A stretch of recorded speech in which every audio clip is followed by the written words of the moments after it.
Hey everyone, welcome back to the channel. I'm so glad you're here. Whether you're curled up with a warm drink, lying in bed with your favorite blanket, or just looking for a little escape from the day, you've found the right place. Today, I want to share something a little silly, a little heartwarming, and yes, slightly embarrassing. But don't worry, this story is safe, wholesome, and cozy from beginning to end. It's all about an unforgettable party that didn't go quite the way I planned. It started in the middle of spring, when everything in my town was in full bloom. The cherry blossoms had exploded into little pink clouds along the sidewalks, and the air smelled sweet like jasmine and warm grass. I had just moved into a quiet cottage near the edge of town, nestled between tall oaks and a bubbling creek. Life felt like a gentle dream, and for the first time in a while, I felt peaceful. Then came the invitation. It was hand-delivered in a small lavender envelope, with gold glitter around the edges. I found it tucked into the mailbox beside a sprig of fresh rosemary, and the front simply read, "You're invited." Inside was a handwritten card from my neighbor, Clara. She was a retired art teacher, with a garden full of tulips and a knack for hosting warm, lovely gatherings. Her note read, "Spring party this Saturday. Come as you are. Bring a story or a snack." I smiled. It felt like something out of a children's book. All week, I thought about what to bring. A snack felt too ordinary. A story, well, I had a few, but nothing recent. Then it hit me. I would tell the story of my first school play, how I tripped on my costume and took the backdrop down with me. It was silly, harmless, and always got a laugh. Perfect. Saturday arrived with a soft breeze, and the sound of bees humming in the garden. I picked out my favorite outfit, a pale yellow shirt with embroidered sunflowers and soft blue jeans. I packed a few homemade cookies in a basket, rehearsed my story one more time, and headed across the lane to Clara's garden. Her backyard looked like something out of a dream. Twinkle lights were strung between apple trees, paper lanterns swayed gently in the breeze, and little wooden tables were set with mismatched plates and fresh flowers. A soft melody drifted from a vintage record player, and people laughed over lemonade and finger sandwiches. Clara greeted me with a warm hug and a flower crown she placed on my head, like I was royalty. "Welcome, neighbor," she beamed. "We're so glad you came." The guests were all from nearby cottages, some I had waved to but never met. There was Mr. Bell, who baked fresh bread every morning, and Sweet June, who painted forest animals and had a raccoon that visited her porch each night. The atmosphere was gentle and friendly, like sinking into a warm bath of laughter and sunshine. I felt at home, completely. That is, until it was my turn to speak.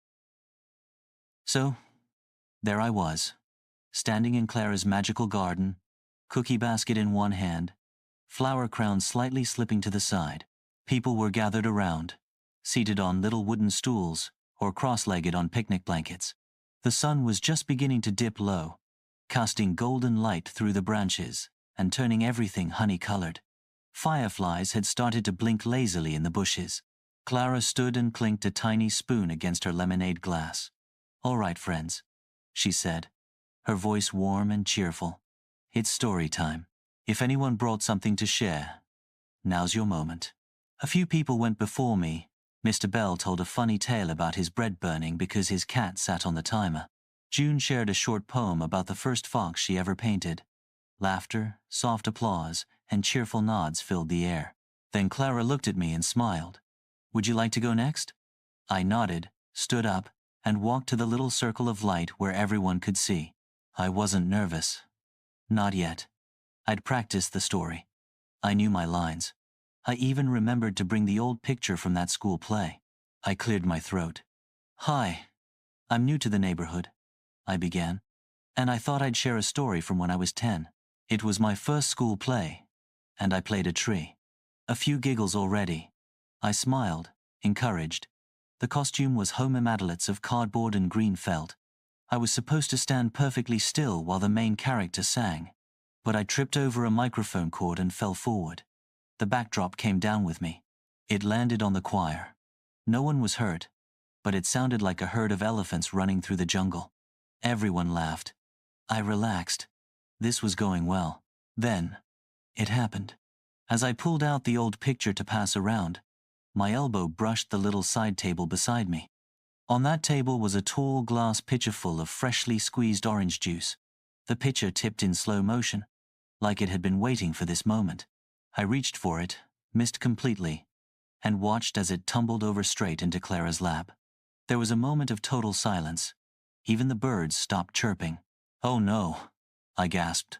Clara blinked, then looked down at her skirt, then up at me.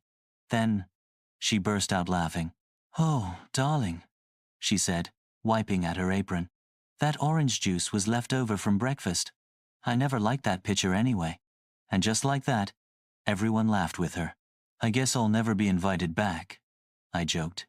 "Nonsense," Clara replied, grabbing a towel. "Now you're truly one of us." Someone handed me a cookie. Mr. Bell gave me a napkin.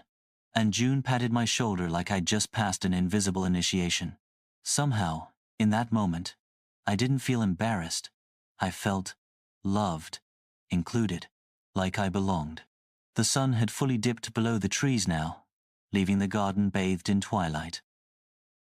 The string lights glowed softly overhead, like stars caught in the branches, and the fireflies were out in full, blinking gently among the rose bushes and potted mint.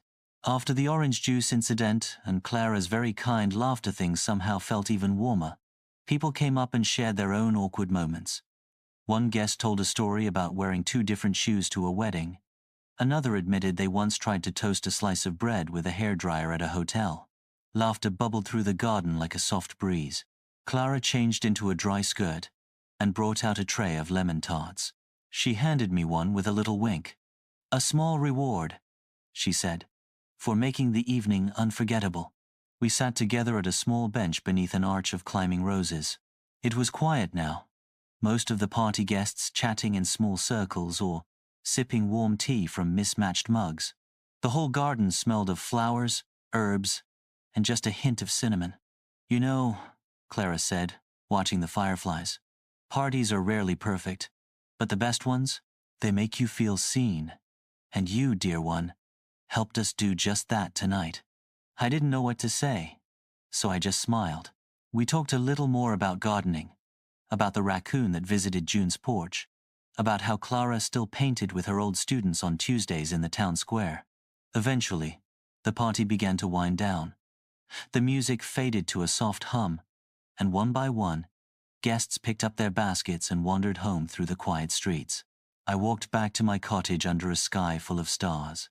The road was lined with tall hedges and sleepy lamplight, and everything felt still and hushed, like the world was tucking itself in. I could hear the sound of crickets, the rustle of leaves, and my own quiet footsteps on the cobbled lane. When I got home, I took off my shoes, lit a candle, and poured a little cup of chamomile tea. I sat by the window, gazing out at the trees, and thought about how something as simple as spilling orange juice could lead to laughter, connection, and new friendships. The next morning, there was a small note tucked into my mailbox.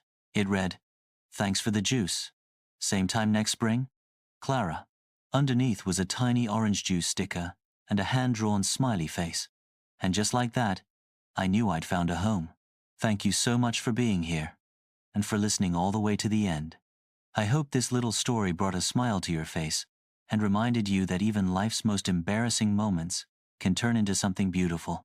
If you enjoyed today's story, don't forget to like, subscribe, and come back next time for more peaceful, heartwarming tales.